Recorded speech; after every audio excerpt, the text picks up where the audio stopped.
আলো শেষে সন্ধ্যা নামতেই চট্টগ্রামের ডিসি পার্কে শুরু হয় আলোর গল্প।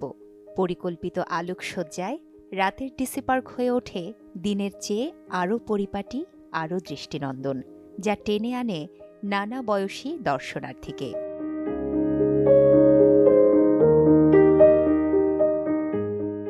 পার্কের ভেতরে প্রবেশের পর যে প্রশস্ত পথটি চোখে পড়ে, তার দুই পাশে সারিবদ্ধ খেজুর গাছ এক অন্যরকম পরিবেশ তৈরি করে। ওপরের দিকে ঝুলন্ত বাঁশের তৈরি লণ্ঠন বা শেডগুলো থেকে আসা স্নিগ্ধ আলো পথচারীদের মনে এক গ্রামীণ অনুভূতির ছোঁয়া দেয়।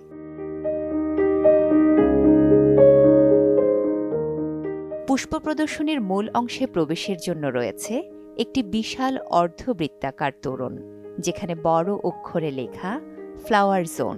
এই গেটটি অসংখ্য ছোট ছোট রঙিন ফুলের টব এবং উজ্জ্বল আলো দিয়ে সাজানো, যা দূর থেকেই দর্শকদের আকর্ষণ করে।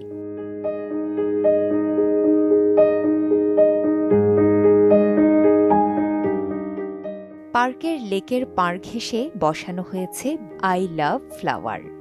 লাল হৃৎপিণ্ড আর সাদা অক্ষরের এই স্থাপনাটি রাতে লেকের শান্ত পানির পাশে এক দারুণ আবহ তৈরি করে।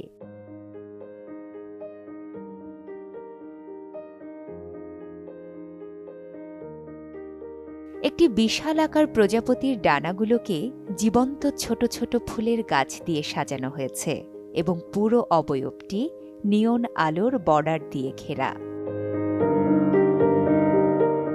একইভাবে একটি দীর্ঘ লেজওয়ালা ময়ূরকে সাদা ও সোনালি আলোর বিন্যাসে ফুটিয়ে তোলা হয়েছে, যার লেজটি মূলত ঝোপালো ফুলের এক দীর্ঘ সারি।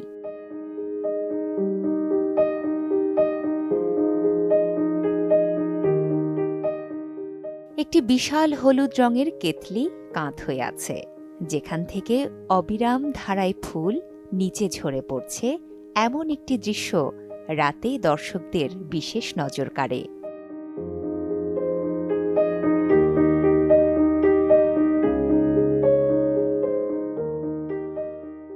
সারিবদ্ধভাবে সাজানো বেশ কয়েকটি হৃদয়াকৃতির তোরণ, যা সবুজ ঘাস এবং রঙিন ফুলে মোড়ানো এবং চারপাশে সাদা আলোর বর্ডার দেওয়া, এখানে ছবি তোলার জন্য ভিড় জমায় প্রেমিক যুগল।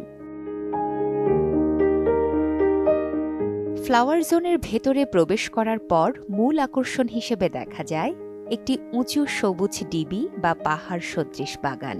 এর ওপর বড় বড় হরফে লেখা চট্টগ্রাম ফ্লাওয়ার ফেস্ট 2026। প্রতিটি অক্ষর বিভিন্ন রং এবং নকশায় চিত্রিত, যা রাতের অন্ধকারে ফ্লাডলাইটের আলোয় উজ্জ্বল হয়ে ফুটে ওঠে।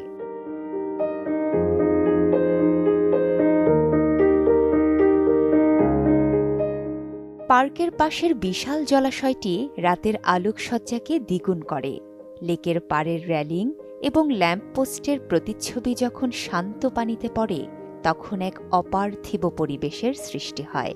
দূরে থাকা আলোকিত রাইড বা নাগরদোলাগুলো পার্কের রাতের আকাশে এক ভিন্ন মাত্রা যোগ করে। পার্কের প্রতিটি মোড়ে রয়েছে নান্দনিক ছাতা, বসার বেঞ্চ এবং বিভিন্ন কারুকার্য। রাতের বেলা আলোর বিন্যাস এগুলোর এক ধরনের সিনেমাটিক পরিবেশ তৈরি করে। পার্কটি সমুদ্রের কোল ঘেঁষে হওয়ায় রাতের স্নিগ্ধ বাতাস এখানে এক অন্য মাত্রা যোগ করেছে। সাগরের লোনা বাতাসের সাথে লাখো ফুলের ঘ্রাণ যখন মিশে যায়, তখন দর্শক এক অপার্থিব প্রশান্তি অনুভব করে। এটি যেন ইট পাথরের শহরের মাঝে এক টুকরো শান্তির দ্বীপ।